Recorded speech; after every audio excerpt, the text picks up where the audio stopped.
Olá, o debate está no ar. Estamos aqui toda quinta-feira no Facebook do canal Futura e na tela da TV toda terça às 9 da noite. Você também encontra as nossas edições no Futura Play.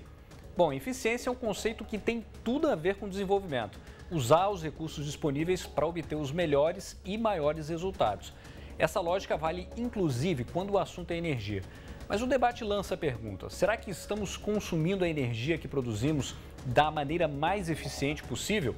O Comitê de Monitoramento do Setor Elétrico, por exemplo, aponta que depois de 2 anos de queda, o país voltou a gastar mais energia em 2017. A alta foi de quase 1%, mesmo com o país ainda sofrendo os efeitos da crise econômica. Quem contribuiu para o maior consumo foram as indústrias, segundo um levantamento da empresa de pesquisa energética. Nesse cenário, aqui no estúdio, nossos convidados analisam como o Brasil pode usar melhor a energia que produz. Como isso abre espaço para novos profissionais, quais categorias serão as mais demandadas e que tipo de capacitação é exigida para trabalhar com as fontes renováveis. O papel de nós, consumidores, na discussão por um modelo de prestação de serviço mais eficiente.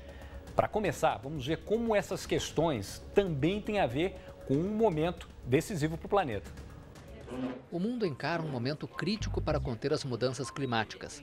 Foi essa a conclusão de um relatório apresentado por especialistas da ONU na Coreia do Sul.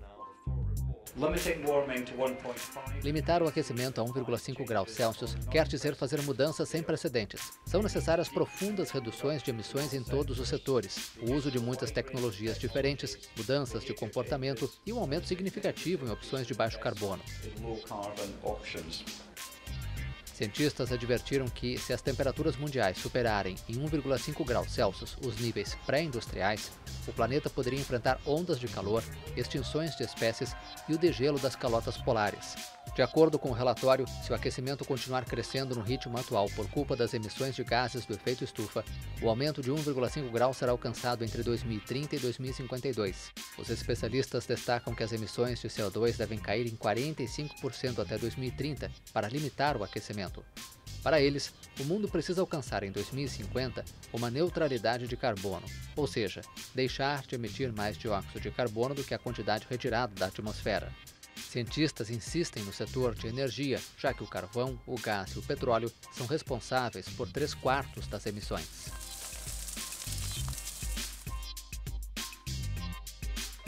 Pois é, 12 anos para mudar de comportamento se a gente quiser tentar frear o aquecimento global. Deixa eu ouvir a opinião aqui dos nossos convidados. Vou começar aqui com o Felipe Morgado, que é gerente de educação profissional do Senai Nacional. E eu te pergunto, Felipe, é possível essa mudança? E qual que é o papel da indústria nesse processo?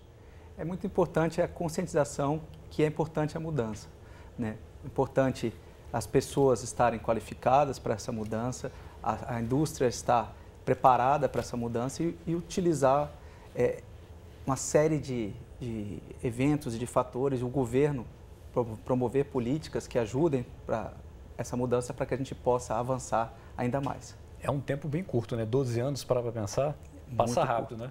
Exatamente. Mas a gente consegue, eu acho que com muita dedicação, com esforço de todas as partes, da sociedade, né, dos governos e da indústria, a gente consegue avançar e é importante para o país. E olha, nesse debate a gente também tem a participação aqui da Camila Borges Cunha, que é consultora no Instituto Clima e Sociedade. E eu queria que ela explicasse para a gente, primeiro, o que é eficiência energética. Quando a gente fala em eficiência energética, a gente está querendo dizer o quê? A gente está querendo dizer aquela energia que a gente não precisa mais dela. Aquela energia que a gente não precisa consumir. Aquela energia evitada. A gente está querendo dizer, por exemplo, uma lâmpada que a gente não precisa acender e a gente não acende. A gente está querendo dizer um banho um pouquinho mais curto. A gente está querendo dizer exatamente o que, por exemplo, a Agência Internacional de Energia costuma brincar que é o combustível escondido.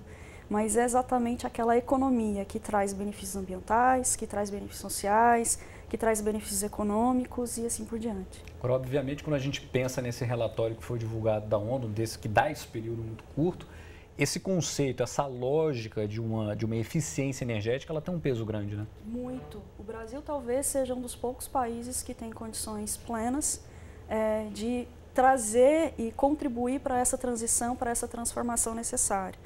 Para começar, quando a gente fala, por exemplo, de energia elétrica, a matriz brasileira já é uma matriz renovável, bastante renovável. E o Brasil tem plenas condições de manter a renovabilidade da matriz elétrica brasileira. A eficiência energética ela entra como um complemento muito importante, principalmente considerando que no curto, no médio e no longo prazo, a tendência é de aumento dos custos de geração, dos custos da energia elétrica. E aí a gente tem a eficiência energética como uma alternativa que traz o que a gente chama de win-win. Ela traz um ganha-ganha. Ao mesmo tempo que ela promove economia, e aí em termos econômicos, monetários, ela também promove benefícios ambientais, como a própria redução das emissões de gás de efeito estufa. E pelo que eu entendi, então, é uma mudança que tem duas vias, né? Porque você, de um lado, tem a questão da produção e do outro você também tem a questão do comportamento em torno do consumo, né? Exatamente. No que diz respeito ao consumo, a gente pode ver tanto no setor industrial, e aí, por exemplo, mudança de caldeira, mudança de processo produtivo. A gente tem no setor residencial e setor comercial, que vai desde uma mudança comportamental, como nós usamos a energia, como nós consumimos energia elétrica, até mesmo a possibilidade de nós adotarmos equipamentos mais eficientes, de nós pensarmos a construção, as edificações, como que a gente pode pensar edifícios mais eficientes, que usem materiais, que aproveitem melhor a luz do sol, a climatização e assim por diante. A gente ainda vai destrinchar essas questões que você está trazendo para a gente, mas olha só, eu quero trazer um destaque da redação para repercutir aqui com os nossos convidados. Nessa semana voltou a ser notícia o projeto de lei para a criação de conta de luz pré-paga, como a gente pode ver na tela. Pelo texto que tramita no Congresso, essa forma de faturamento da conta poderia, por exemplo, facilitar o planejamento energético e financeiro dos usuários e incentivar o aumento da eficiência energética. Diante de uma eventual elevação das tarifas, o montante de energia comprada anteriormente pelo consumidor não sofreria impacto. A proposta tramita em caráter conclusivo e vai ser analisada por diferentes comissões da Câmara, incluindo a de Defesa do Consumidor. Em 2014, órgãos de defesa do consumidor já se manifestaram contra um projeto bastante parecido. Na época, a Agência Nacional de Energia Elétrica chegou a criar regras e regulamentar o serviço, mas a proposta não foi implementada. Camila, esse modelo, perguntar para você de novo aqui, seria um modelo capaz de gerar essa tal da eficiência energética? Sim, se a gente pensa na perspectiva do consumidor, ele, em tese, ele obriga, né, ele pressiona o consumidor a ter maior consciência do seu consumo. Como que ele consome? O que ele está consumindo em termos de energia elétrica? Em que horário do dia ele mais consome? Então, obriga a uma autoconsciência em relação ao meu comportamento com a energia elétrica especificamente. Mas isso, Felipe, demanda também um certo grau de educação do consumidor, né? Sem dúvida, né? Um grau de educação do consumidor, um grau de competência para que ele possa utilizar essa energia de maneira eficiente. Mas eu acho que só de existir uma discussão, né, em torno da eficiência energética com políticas públicas, isso é importante, né? Nós precisamos discutir e avançar para que a gente possa, de fato, reduzir e ser mais eficiente. Entendi. Agora, a gente falou aqui da necessidade de você educar esse consumidor. Por outro lado, as fontes de energia que têm surgido, principalmente as renováveis, elas têm aberto aí um campo novo para profissionais, né? Que é um campo que vai exigir uma certa especialização. Vocês têm observado isso? Sem dúvida. A demanda por formação profissional nas energias renováveis, né? Tanto fotovoltaica quanto eólica, também biogás, vem aumentando. E o Senai vem se preparando para isso, né? Hoje a gente já está em 12 estados oferecendo cursos desde a formação inicial do trabalhador, aquela primeira profissão, operador, instalador de plantas fotovoltaicas, né? Reparador de placas ou de pás, né? de aerogeradores. Então, existe todo um esforço da formação inicial, mas também é muito importante da especialização. Especializar. Desculpa te interromper, você usou um termo fotovoltaico. Você poderia explicar para a gente o que é? São placas, né, que ajudam a partir da energia solar gerar energia elétrica, né? E todo esse esforço da formação, desde a formação inicial, né, a formação técnica, buscando aí a eficiência energética ou energias renováveis, e também a especialização. Existem muitos profissionais no mercado trabalhando com a parte elétrica, de energia elétrica ou de eletrotécnica, mas eles precisam se aperfeiçoar, né, e se especializar para atender essas novas tecnologias. E Felipe, eu queria mostrar agora como funcionam essas turmas ligadas à eficiência energética, onde já se qualificaram mais de 3.600 pessoas só em 2017. A nossa equipe esteve em uma unidade do Senai em São Paulo, um dos 12 estados que oferece os cursos. Vamos ver. No Senai Pirituba, em São Paulo, o Núcleo de Energia e Eficiência Energética oferece formação profissional específica para o setor, com ênfase em fontes renováveis. Os cursos que o Senai oferece são cursos da área de energia solar fotovoltaica, cursos que tangem a questão desde conhecimentos e aplicações básicas do sistema, também cursos voltados à parte de instalação do sistema solar fotovoltaico e também cursos para a parte de designers e projetos do sistema solar fotovoltaico. Cursos também voltados à parte de solar térmica, que envolve aquecimento de água, e treinamentos também na parte de conceitos e aplicações para sistemas eólicos, que é um outro também viés hoje do que tange a questão de treinamentos em renováveis. E os treinamentos para a parte de eficiência energética. No curso técnico de 2 anos de duração, os alunos recebem formação teórica com os principais fundamentos e no segundo semestre partem para a prática e aprendem a fazer instalações com simulações bem reais. Os nossos cursos rápidos, né, que é de 72 horas, o aluno já sai apto a fazer a instalação de sistemas fotovoltaicos. Com o apoio do engenheiro, tudo, esse aluno pode ser até um profissional liberal fazendo esses serviços. Agora, o curso técnico, o aluno ele sai apto a um profissional de energias renováveis, dando soluções em eficiência energética, né? Não só para a parte fotovoltaica, mas eólica, biomassa, né, hidráulica. Eu acho que o sistema de energias renováveis é o futuro, porque uma hora a água vai acabar, né, e a gente vai precisar de outras fontes para gerar energia. E a eólica, a solar é a melhor opção, que é bem abundante no nosso país. No Brasil, a geração de energias renováveis cresce, a energia solar é a mais expressiva, com 300% de aumento nos sistemas fotovoltaicos só em 2017. A previsão é de que até 2024, 1.200.000 desses sistemas estejam conectados à rede de energia. Até 2050, 18% dos domicílios terão energia solar e a cada 1 megawatt de energia solar produzida serão criados de 25 a 30 empregos. A geração de energia eólica também cresce no Brasil, cerca de 18% ao ano, o que já representa 10% da matriz energética do país. Até 2026, o setor deve gerar 200.000 empregos diretos e indiretos. Sem dúvida, há muito a ser explorado, né? Inclusive o governo fomenta o desenvolvimento dessas fontes a partir de leilões, né? O aluno do Senai ele é muito bem recebido dentro desse segmento, que é um segmento que vem crescendo muito em todo o país, e o Senai, como pioneiro nesse curso, está capacitando diversos profissionais para poder abastecer o mercado que está sedento dos mesmos, né? Eu queria ouvir a opinião aqui dos nossos convidados de novo. Felipe, a gente viu ali todo esse trabalho de capacitação, de formação desses profissionais. Quando a gente fala em eficiência energética, a gente toca num outro ponto importante e central nessa discussão, que são as fontes renováveis, né? Isso, exatamente. E é muito importante a preocupação da formação desses profissionais, né? A gente está falando aí de instalações onde requer competência técnica, requer muito estudo e requer um alinhamento com a necessidade do setor produtivo, com as novas tecnologias. E o Senai se esforça muito nesse sentido, né, de preparar de fato esse profissional para que esse setor possa crescer. E existe uma expectativa de triplicar, né, a demanda de profissionais qualificados. E o Senai vem investindo muito com o apoio de uma cooperação alemã, né, a Agência de Cooperação Alemã, o governo alemão está nos ajudando nesse processo, né, para que a gente possa, juntos, avançar no Brasil e avançar na formação desses profissionais para que, de fato, esse crescimento aconteça de uma maneira sustentável.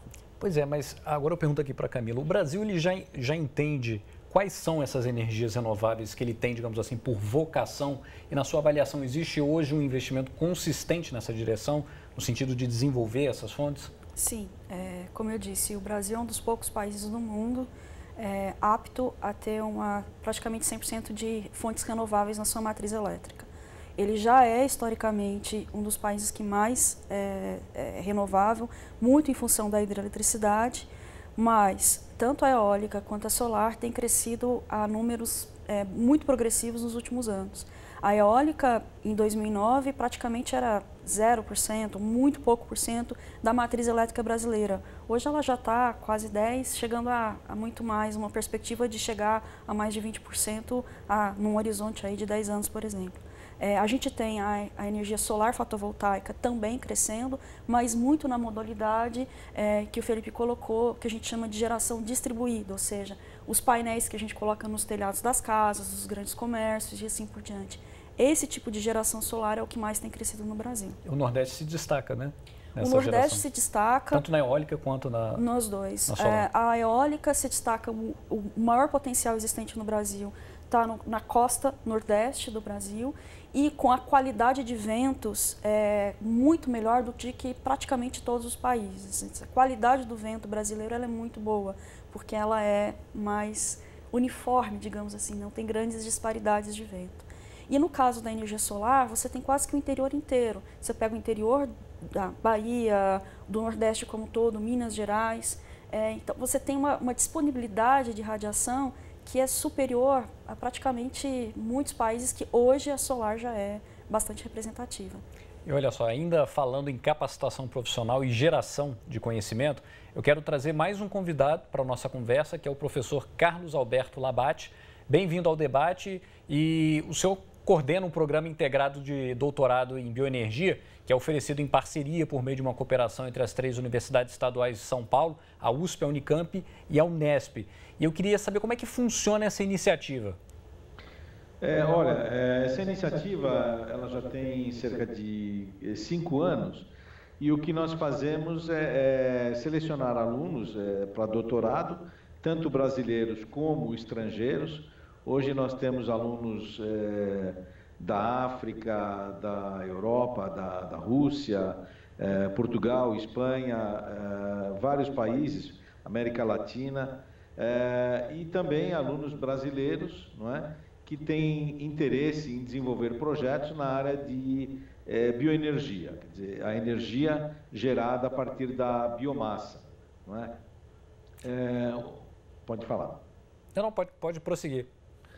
O Brasil é um grande produtor de biomassa, talvez o país que tem maior potencial para desenvolvimento da área de bioenergia, e não só para biocombustíveis, né, como o etanol, que é talvez o melhor exemplo que nós temos hoje de combustível sustentável, né, renovável para uso em veículos, não é? Mas também como principal centro de desenvolvimento da química verde, essa química derivada, não é, de biomassa que vai aos poucos substituir a petroquímica, né? Então nós temos aí uma oportunidade enorme de desenvolvimento de uma indústria e de um setor todo ligado à produção de energia e derivados a partir da biomassa. E, Labate, pelo que eu entendi, aí na região, a vocação, digamos assim, dessas 3 instituições que estão trabalhando com pesquisas relacionadas a fontes renováveis é a biomassa, né? Exatamente. A ideia, veja, São Paulo é um grande produtor de cana-de-açúcar, né? E também de florestas, né? Florestas plantadas. E o objetivo é realmente o de desenvolver toda a base de produção de energia, não é, de produção de etanol de segunda geração, o etanol que é derivado do bagaço da cana, não é? A produção de compostos químicos derivados da biomassa, a produção de eletricidade, a produção de, por exemplo, biogás a partir da vinhaça que é produzida na produção do etanol, né? Nós temos que lembrar que para cada litro de etanol produzido, nós temos entre 10 e 14 litros de vinhaça que é produzida. E a vinhaça é uma excelente fonte de matéria orgânica de sais e produz uma grande quantidade de metano, quer dizer, o biogás. Então nós temos aí um potencial enorme para usar o biogás como fonte de combustível ou mesmo para a geração de eletricidade. Então existem oportunidades enormes nessa área.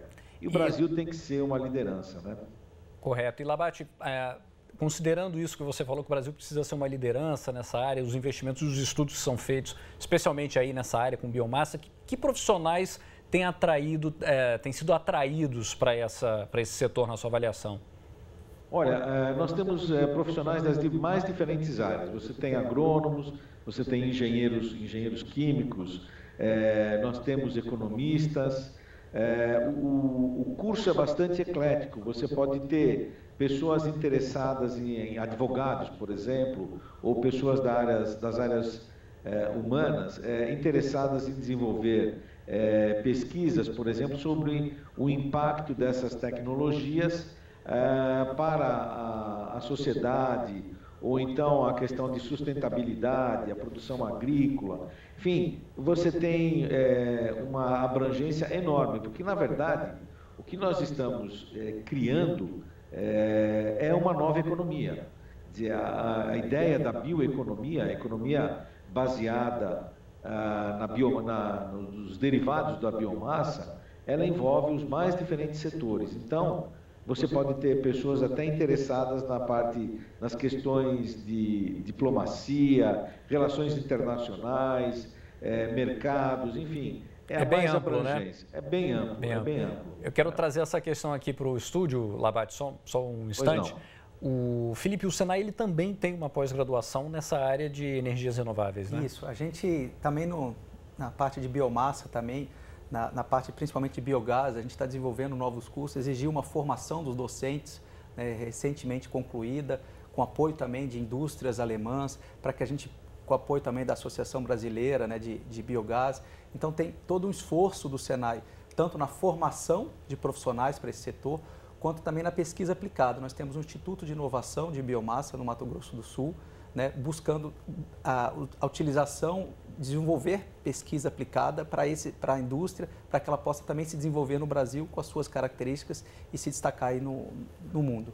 Eu quero falar novamente lá com o Labate, já para a gente encerrar a participação dele. Labate, os profissionais que buscam essa alta qualificação na área das energias renováveis, eles se inserem em quais mercados?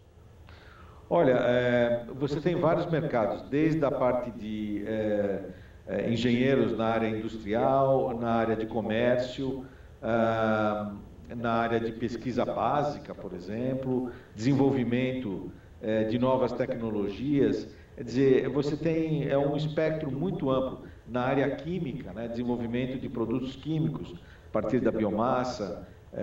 Enfim, são várias as áreas. Regulamentação, essa é uma área importantíssima, não é? Enfim, tem várias oportunidades realmente para qualquer tipo de profissional, não é? O Labate, eu queria agradecer sua participação aqui no debate, também agradecer o nosso querido Fabiano Pereira e a equipe da TV USP lá de Piracicaba, que é parceira do Canal Futura e que deu um apoio aí nessa produção. Volte sempre aqui no debate, viu? Olha, eu que agradeço, é um prazer, viu? Muito obrigado pela oportunidade. Valeu. Camilo, eu queria fazer uma pergunta aqui para você. O melhor uso das energias e o incentivo para as fontes renováveis foi uma das discussões da plataforma 2018 para o Brasil da Manhã. Sim. E essa plataforma ela foi criada para elevar o nível da pauta política nesse ano de eleições. E que propostas saíram efetivamente desse evento? Olha, o evento ele focou muito numa discussão sobre a reforma do setor elétrico e uma discussão muito grande sobre a questão dos subsídios dentro do setor elétrico. E está em pauta, está no Congresso Nacional um projeto de lei baseado numa consulta pública que foi apelidada de CP 33. E essa proposta que está em voga, ela coloca uma reformulação do setor elétrico de uma forma mais estrutural. Primeiro, ampliando o que a gente chama de mercado livre, trazendo consumidores de baixa tensão, ou seja, de baixa demanda, para um mercado em que eles possam, por exemplo, escolher a sua distribuidora de energia elétrica. Hoje, a maior parte dos consumidores é cativo, por exemplo, aqui no Rio, da Light, em São Paulo, da CPFL ou da Eletropaulo e assim por diante. Não existe, de fato, uma liberdade para o consumidor escolher de onde ele quer. Para a maior parte dos consumidores, não. É apenas os grandes consumidores que acabam sendo os industriais, existe essa liberdade.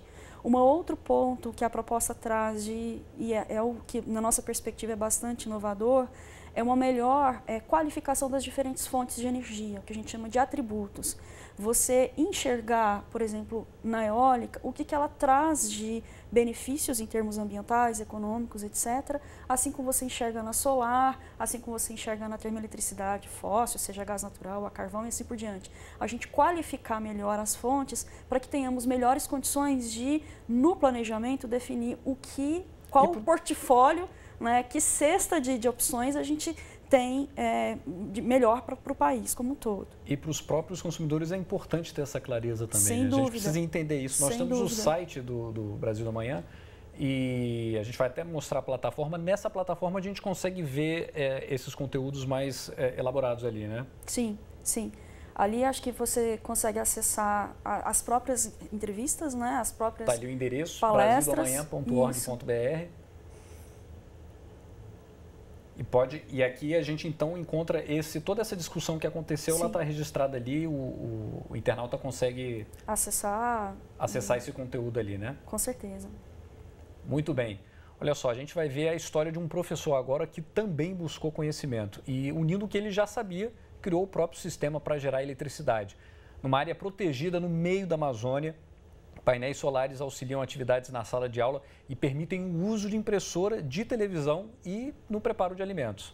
Francisco Oliveira da Silva, de 33 anos, é professor na comunidade Volta do Bucho, que fica na reserva extrativista de Ituxi, em Labreia, sul do Amazonas. Na área de preservação, os moradores têm permissão limitada para a exploração de recursos florestais como a pesca, a madeira e a coleta de frutas. A rede elétrica nacional não chega à localidade. Eletricidade só era possível com geradores a diesel que são caros, ruidosos e poluidores. Até que o professor instalou um sistema de painéis solares que a princípio trouxe dúvidas e depois agradou.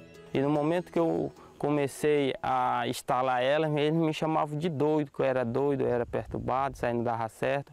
E quando eles viram que deu certo, todo mundo agora está vendo com a nova visão, né? Está querendo também, porque não tem custo de nada, ninguém gasta inflamável, ninguém gasta combustível para estar se alumiando com motor. Os painéis auxiliam Francisco na sala de aula, permitem o uso de impressora, de televisão e no preparo de alimentos. O pequeno sistema gera energia suficiente para as necessidades diárias de Silva, que o utiliza por cerca de 4 horas por dia. Primeiro peguei uma bateria de um carro que eu tinha, que era justo essa daqui, e um carregador de bateria. Aí transformei esse Snowblade, que era de computador, esse Snowblade aqui, e coloquei aqui, aí deu certo. O uso por 4 horas de um gerador durante a noite gasta até 4 litros de combustível. A instalação de Francisco custou cerca de R$3.000 e pode funcionar por cerca de 5 anos sem manutenção ou custo extra. Criatividade vale muito, né, hoje em dia. A gente vai fazer um rápido intervalo e já volta com mais o nosso debate.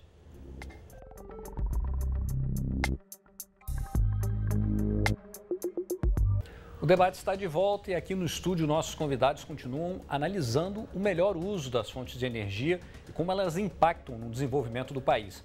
Quem já passou pela escola há um tempo pode até ter esquecido de quantos diferentes climas existem no Brasil.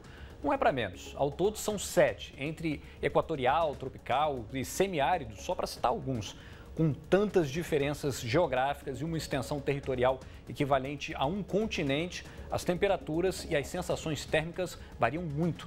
E seja em casa ou seja no trabalho, a energia é usada para amenizar o frio e o calor e fornece conforto às pessoas. Mas será que é preciso abrir mão do conforto e bem-estar para garantir melhor uso da energia? A nossa equipe foi em busca dessa e de outras respostas. Vamos ver. Oi, Bernardo e convidados do debate. Hoje eu vim aqui no prédio da Eletrobras, no centro do Rio, para conversar com a Estefânia Mello, que sabe tudo de edificações e arquitetura. Estefânia, como é que os prédios novos que estão sendo construídos podem ter uma eficiência energética sem abrir mão do conforto? Essa pergunta é muito interessante, porque vai mesmo no cerne do conceito de eficiência energética nos edifícios, né? Que é a questão de você garantir a função do edifício, que é a condição de habitabilidade do ambiente construído, consumindo menos energia. Então, não tem como uma edificação ser eficiente e não ser confortável, né? A gente gasta muita energia nas edificações aqui no Brasil, metade da energia consumida elétrica no Brasil é nas edificações, e boa parte disso é para garantir o conforto desse ambiente construído, né? Então é para sistemas de climatização e sistemas de iluminação. Os edifícios novos, eles têm uma grande vantagem porque eles podem ser projetados já pensando na eficiência. E os prédios antigos, eles também têm esse sistema de eficiência energética? Sim. Nos prédios antigos a gente tem aí duas maneiras de encará-los. Os que já são eficientes, porque a gente tem na nossa arquitetura antiga, arquitetura vernacular, uma preocupação muito grande com o conforto do ambiente pelos meios naturais, né? Pelo bioclimatismo, que é um termo mais técnico que a gente usa. Então, muitas das construções antigas que você entra, você sente, nossa, como aqui é mais fresco, nossa, como é bem iluminado, que é justamente isso. Eles já pensavam nisso, mas também a gente tem muitas edificações antigas, né? As edificações existentes, que são verdadeiros panos de vidro, que são muito quentes no seu interior, que você não consegue nem ficar com a janela aberta porque ofusca o ambiente interno. Então essas edificações a gente precisa ter um trabalho maior para eficientizá-las. E você pode explicar pra gente agora o que é o programa Procel Edifica? Sim. Então, o Procel Edifica é um programa do Procel, né, que é o Programa Nacional de Conservação de Energia, destinado às edificações. A gente trabalha promovendo disseminação dos conceitos de eficiência, inovação tecnológica nesse setor, muita capacitação também de mão de obra, e também a gente trabalha fortemente na regulação, para que as nossas novas construções já prevejam esses conceitos de eficiência energética desde seu nascimento. E qual é o papel da educação no desenvolvimento de um sistema energético eficiente? O papel da educação é fundamental, né? Não só para a gente ter mão de obra capacitada que vai atuar nas construções, nos projetos, mas, sobretudo, a gente tem que falar da operação do edifício. Porque a gente fala, os edifícios consomem, mas, na verdade, quem consome energia são as pessoas. Sim. Então, você pode ter um edifício projetado para ser muito bom e você, se for usar ele de maneira errada, ele vai consumir como um outro, o vizinho, que não foi nenhum projeto de eficiência energética. Bom, a gente já falou de geração de energia renovável, vamos falar de consumidor agora, né? Camila, a etiquetagem do Inmetro, aquele selo Procel, são aspectos que o consumidor se acostumou a ver quando vai comprar um eletrodoméstico, mas essa etiquetagem está atualizada? Não. É necessário fazer uma atualização da etiquetagem.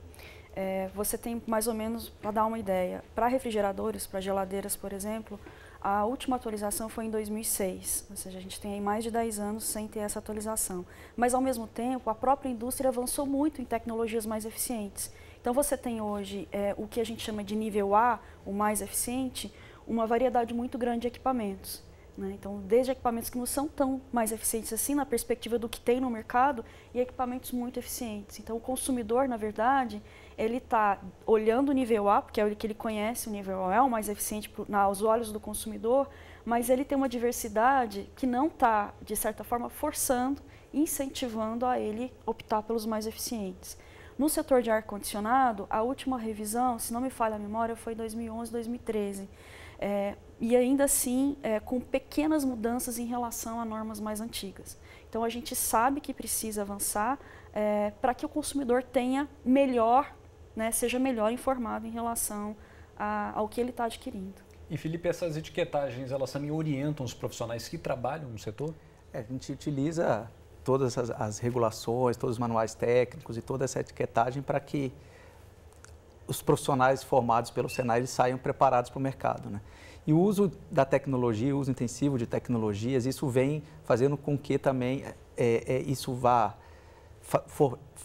desenvolvendo o setor, né? E com a indústria 4.0, principalmente, a gente vê o uso dessas tecnologias habilitadoras, isso tudo a gente acredita que vai ajudar também nesse processo de eficiência energética. Né? Então, o consumidor, como aluno, né, também faz parte disso. Esse debate existe na sua avaliação dentro da indústria 4.0? Existe sim, né? O uso dessas tecnologias acabam reduzindo alguns processos. Por exemplo, a manufatura aditiva, né? Às vezes você fica com grandes equipamentos, grandes máquinas, e hoje você com impressoras 3D entrando no processo produtivo, isso tende também a ter uma eficiência energética. Então, o processo também de smart grids, de uso de tecnologias que já existem hoje, né, implantando essas tecnologias para que essa indústria seja mais eficiente. Né? O Senai tem uma área de serviços que nós chamamos de indústria mais eficiente, onde a gente apoia a indústria, né, nesse processo de como transformar a sua linha de produção mais eficiente. Então, a preocupação de utilizar tecnologias, como ela colocou, né, a indústria ser mais produtiva e ter novas tecnologias nos seus produtos, a gente busca sempre apoiar esse processo. E Camila, você coordena o projeto Kigali. Eu queria que você explicasse para a gente como é que funciona essa iniciativa e como o projeto dialoga com a eficiência energética e com o bem-estar das pessoas.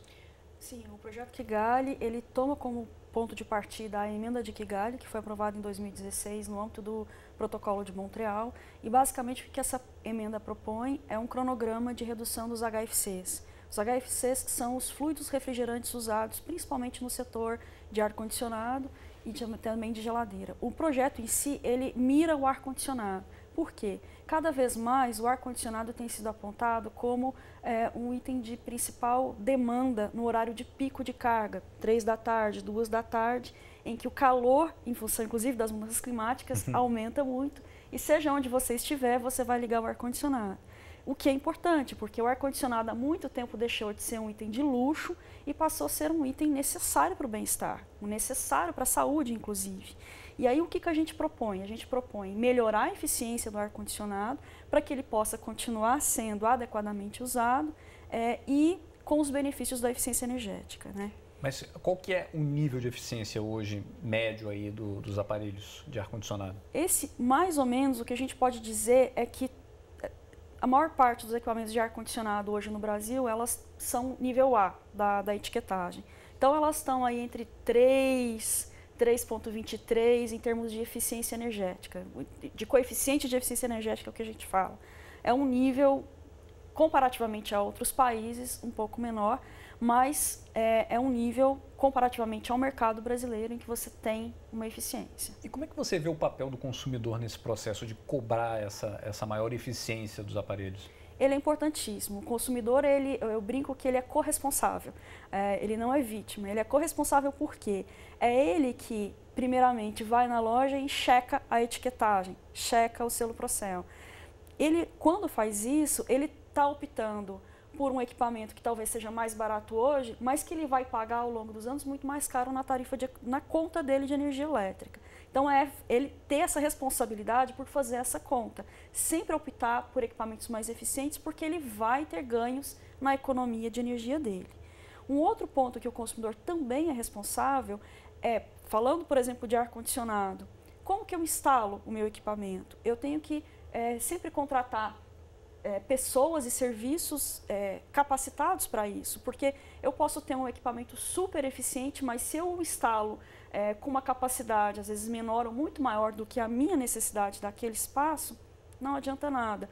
Ou se eu instalo no local errado dentro de uma sala, não adianta nada. Isso era uma questão que eu queria trazer aqui. São pontos que a pessoa precisa realmente ficar atenta, né? Se o funcionamento está correto, a manutenção está em dia, isso tudo conta, né? Isso é o que ela colocou. Tem que ter profissionais qualificados, né? E a gente se preocupa muito com isso. O Senai é campeão mundial, né, de profissionais, né, em competições mundiais na área de manutenção de ar-condicionado, de instalação de ar-condicionado. Existem técnicas para isso. É muito importante o consumidor buscar profissionais qualificados para que ele possa fazer o estudo e medir qual é o equipamento correto antes até de adquirir, porque muitas vezes as pessoas aproveitam promoções, mas não necessariamente é o equipamento que ela precisa. Então, esse processo de conscientização tem que vir de todos os lados, né? O busco do desenvolvimento sustentável, o busco do meio ambiente, dessa cultura na sociedade, isso é muito importante para que a gente possa atingir aí metas de 10% de redução aí da geração de energia, né? Então, todo esse esforço tem que ser tanto da indústria quanto da sociedade para que a gente possa avançar. antes da gente seguir, eu queria mostrar o site do projeto Kigali, a gente vai ver aqui na tela. Eu queria que você me ajudasse aqui a contar para o pessoal que conteúdo a gente encontra aqui no site.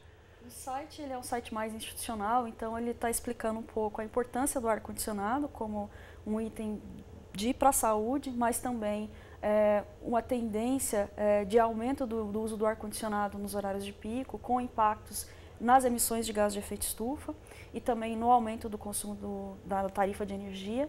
E a gente também acha no site algumas informações básicas, por exemplo, o que é um ar-condicionado, quais tipos de equipamentos de ar-condicionado você tem. O que é mais adequado para cada ambiente, tem esse tipo de informação?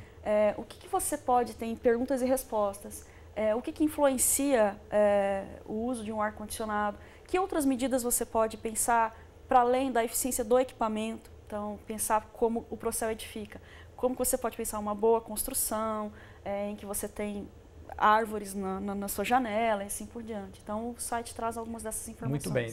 Kigali.org.br, está feito o registro aí. E olha só, quero trazer mais um ponto de vista para essa discussão, que é o papel do consumidor brasileiro no futuro energético do país. O Clauber Leite estuda esse assunto no IDEC, que é o Instituto Brasileiro de Defesa do Consumidor. Ele conversa conosco agora pela internet. Bem-vindo, Clauber. O consumidor tem um papel ativo nesse caso, né? É muito importante o papel do consumidor. Eu queria agradecer a oportunidade aqui, dar um abraço aí para a Camila e para todos os espectadores. A gente tem que ter em mente que o consumidor tem dois papéis fundamentais num programa energético no país. O primeiro é como se usa a energia. Então, como bem foi falado aí, o papel do consumidor no uso dos equipamentos, de como usa, na sua escolha, quais equipamentos serão comprados, esse é o papel fundamental do consumidor. Um segundo papel é ele ter disponível as melhores escolhas. Então, como a Camila falou, eu tenho que escolher os equipamentos que são nível A, que são aqueles mais eficientes. Daí entra um pouco o papel do IDEC de estar fiscalizando as entidades aqui responsáveis por essa classificação. Essa classificação está adequada ou precisa de melhorias? Então, a gente acredita que são necessárias melhorias para que os consumidores façam essas melhores escolhas. Entendi. Só para a gente reforçar, o Clauber ele é especialista do IDEC em energia e consumo sustentável. E eu te pergunto, Clauber, que tipos de serviços vocês oferecem em apoio aos consumidores quando o assunto é eficiência energética? Bom, nossa página na internet, no idec.org.br, a gente tem uma seção de dicas e direitos. Lá tem diversas dicas de como fazer o uso de diversos equipamentos e como economizar energia. Essa é uma das linhas de atuação do IDEC, mas uma segunda linha também é na defesa do consumidor mesmo. Então a gente luta por políticas públicas, a gente entende que são necessárias algumas mudanças, então a gente faz atuação, pressão nos órgãos para que essas mudanças aconteçam. Bom, o IDEC faz pesquisas no setor. Eu queria saber como é que os consumidores avaliam a qualidade dos serviços e a eficiência energética no país. Olha, a dor do consumidor, principalmente quando se fala em energia, é na tarifa. Então, a principal reclamação é justamente a tarifa e, indiretamente, isso tem a ver com a forma como a gente usa a energia. Porque quanto mais se usa energia, mais demanda se tem por ela. E a demanda hoje está sendo suprida por termoelétricas, que são mais caras e a gente acaba custeando essa tarifa mais elevada. Então, a gente tem também essa linha de atuação de promover o uso de energia renovável, a geração distribuída e a eficiência energética. Bom, eu vou trazer a discussão aqui para o estúdio rapidamente, Clauber. Queria perguntar para a Camila. O setor elétrico ele enfrenta muitos embates na justiça, principalmente em relação a ações que têm ligação com leis compensatórias. Isso acaba atingindo os consumidores no fim das contas? Sim, porque no final das contas é o consumidor que vai pagar a conta. Está pagando essa conta. Então, o imbróglio que se está na justiça, muito em função da alocação do risco hidrológico, ou seja, muita seca, não prevista, e ninguém quer pagar a conta da não geração, a impossibilidade de gerar hidroeletricidade, por exemplo.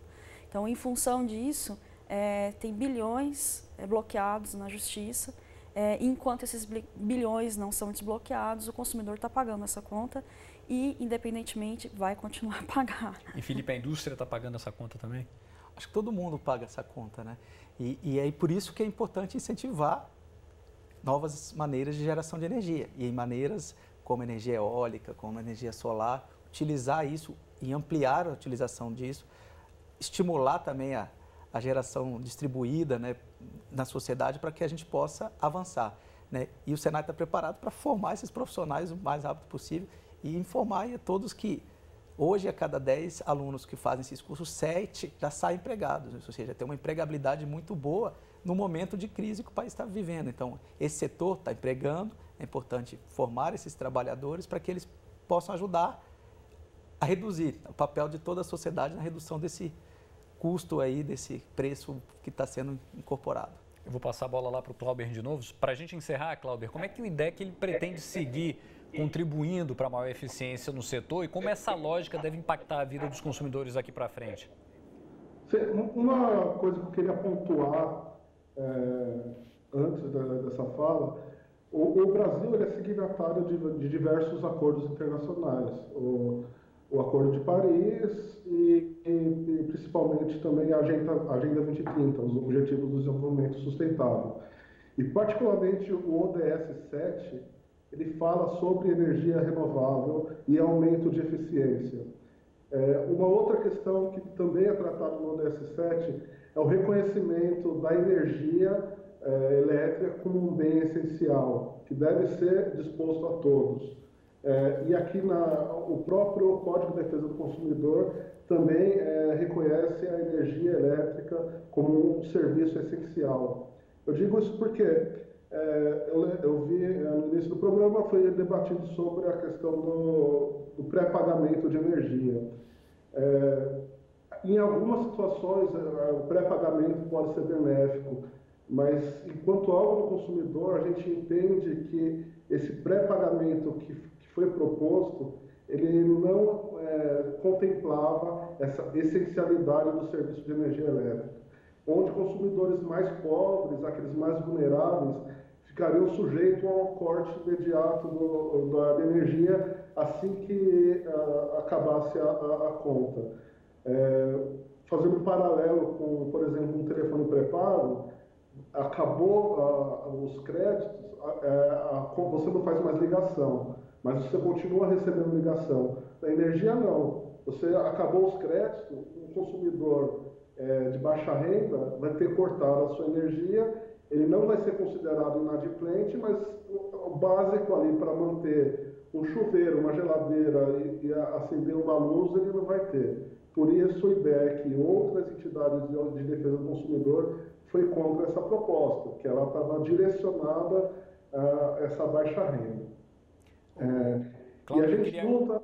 Pode complementar, pode complementar. Não, e a gente luta por essa essencialidade. Tem exemplos no mundo, por exemplo, na África do Sul, não energia, mas água, que eles tiveram uma crise hídrica forte, a água, a quantidade mínima recomendada para toda a população é garantida pelo governo, por exemplo.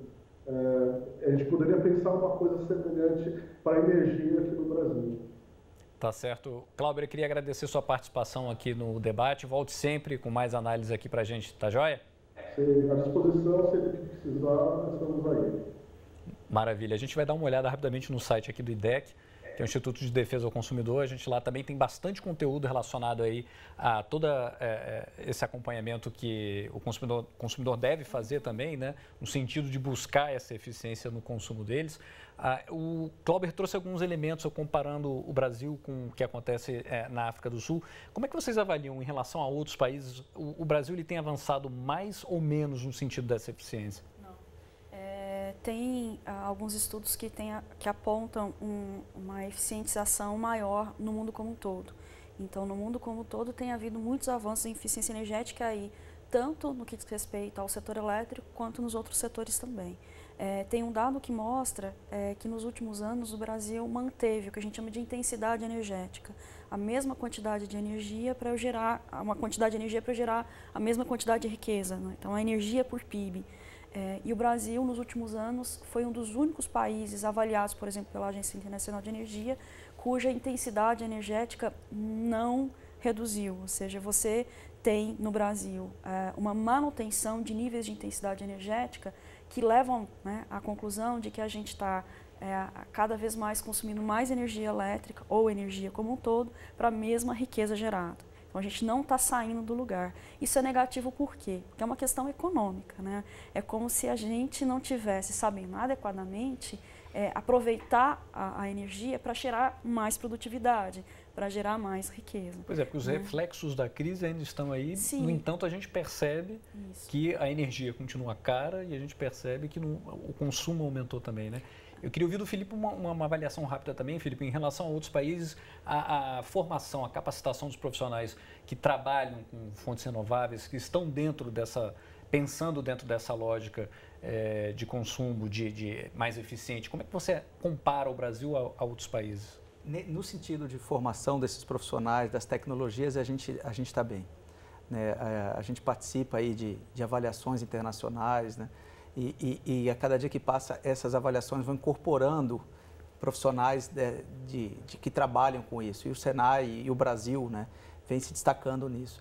O outro ponto importante que eu queria complementar ela é que existem normas, existem ISOs, né, e o Senai apoia a indústria a implantar esses processos dentro dela para que ela seja mais eficiente, né? Existe todo o esforço nosso de suportar isso para que a gente possa melhorar esses indicadores que ela está trazendo, né? Existem técnicas que já estão disseminadas no Brasil, mas a gente tem que aumentar essa escala e aumentar o número de empresas que estão preparadas para isso.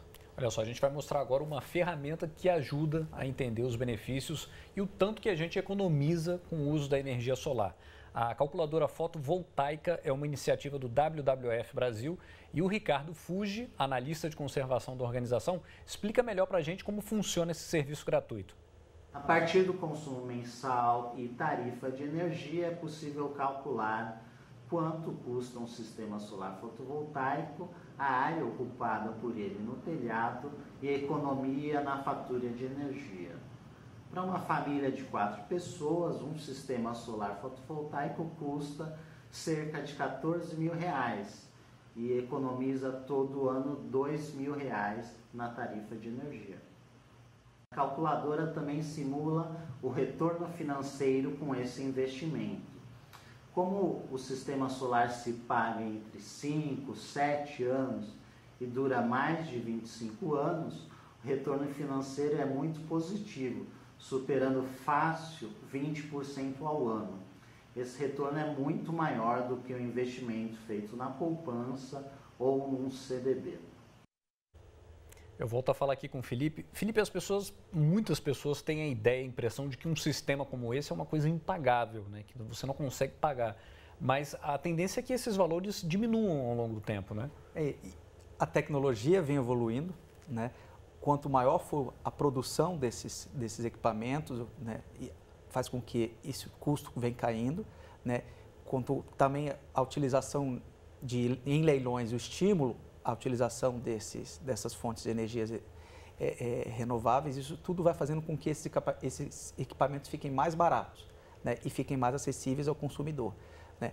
Também a geração distribuída, essa troca de energias entre o excedente que não é utilizado na sua casa, você poder compartilhar e gerar, né, benefício também. Isso tudo vem fazendo com que os custos, né, venham sendo reduzidos. E Camila, como é que você avalia? Quer dizer, uma ferramenta que mostra a viabilidade, né, da energia solar. Como é que você avalia a possibilidade de se expandir isso para outras regiões do país, principalmente na Amazônia, a gente falava aqui? Sim. A gente estava comentando que a região amazônica ela tem uma especificidade. Em algumas regiões de estados como Amazonas, Pará, Roraima, basicamente você não chega com linhão, não tem linhas de transmissão para levar energia elétrica para as comunidades. E boa parte dessas comunidades sobrevive à base do diesel e às vezes sistemas muito precários de geração a diesel. E o diesel como um insumo muito caro para essas comunidades. Muitas vezes elas trabalham para poder comprar o diesel.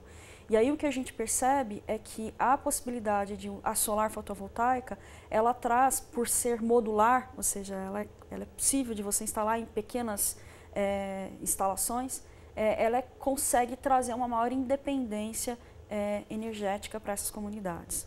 Entendi. A gente está se aproximando aqui do fim do programa, mas antes a gente queria fazer alguns registros. O Dia da Eficiência Energética, ele é promovido há 3 anos por organizações internacionais ligadas à economia eficiente em energia. E nesse ano, a iniciativa aconteceu no dia 5 de outubro. A data não é global, mas mobiliza atores como o Instituto Clima e Sociedade, que promove informações sobre o tema. Esse vídeo que a gente vai ver agora na tela é parte da campanha de conscientização sobre a eficiência energética. Para mais detalhes sobre o Instituto, o site também está na tela. A gente vai mostrar o endereço do site, onde é possível pegar mais informações a respeito desse dia dedicado à eficiência energética, né? Tem também o portal da indústria.com.br, nele tem bastante conteúdo sobre o consumo de energia no setor industrial e dicas também de como economizar com motores elétricos, sistemas de refrigeração, de ar comprimido e de iluminação. Esses itens, para a gente ter uma ideia, representam mais de 50% dos custos em energia elétrica no setor. Está aí o site, portaldaindustria.com.br, onde é possível ter mais informações a respeito dessa lógica, né, que a gente está debatendo aqui, que é a eficiência energética. E antes da gente terminar o programa, finalmente a gente vai falar dos memes, um momento divertido, descontraído, em alguns momentos chocantes, com perdão do trocadilho. E a gente vai começar a ver aqui a nossa sequência. Vamos ao primeiro. Liga o ar-condicionado, muito frio. Desliga o ar-condicionado, muito calor. Quem já não passou por uma situação como essa, né? Exatamente. Costuma ficar mais no calor ou no frio, o Camila? Olha, o que a gente brinca é que muitas vezes as pessoas, elas usam ar-condicionado no 17 graus, no 16 graus, assim. E a gente fala que não é necessário, né? Quem sabe a gente tirar o paletó, tirar o casaco, a gente pode colocar, né, o ar-condicionado no 24, por exemplo. Dá pra amenizar um pouquinho. Que aí é mais eficiente. Então vamos para o próximo meme aqui agora. Você gastou 0,2 centavos de energia elétrica lendo isso. Em tempos de energia ficando mais cara, realmente faz todo sentido, né? Vamos para o próximo meme. Selecionado. Será que temos aí o próximo meme? Vai chegar o próximo meme. 0,2 centavos foi até uma bondade. Bonzinho, foi bonzinho, né? A bandeira vermelha. E aí, quem nunca deu um grito quando a energia voltou? Olha, eu confesso que eu já xinguei. Eu confesso. Mas vamos para o próximo. Já xingou também? O grito, eu já gritei. O grito. Então vamos para o próximo meme aqui. Na nossa sequência, quando eu era criança eu tinha medo do escuro. Hoje eu vejo a conta de energia e tenho medo da luz. É mais ou menos isso que a gente está passando, né? Só tende a piorar. Não, tomara que não, né? Vamos torcer para que as coisas melhorem. Temos mais um meme. Conta de luz chegou, tenho energia solar. Era o que a gente estava falando aqui, né? É melhor ficar com o Chico Buarque da direita, né? Com certeza. Temos mais um meme ou já encerramos? Então é isso. Queria agradecer a participação aqui de vocês no debate. Queria agradecer a companhia também de quem está de casa. A gente volta na semana que vem com outro tema de suma importância para o nosso dia a dia. Até mais.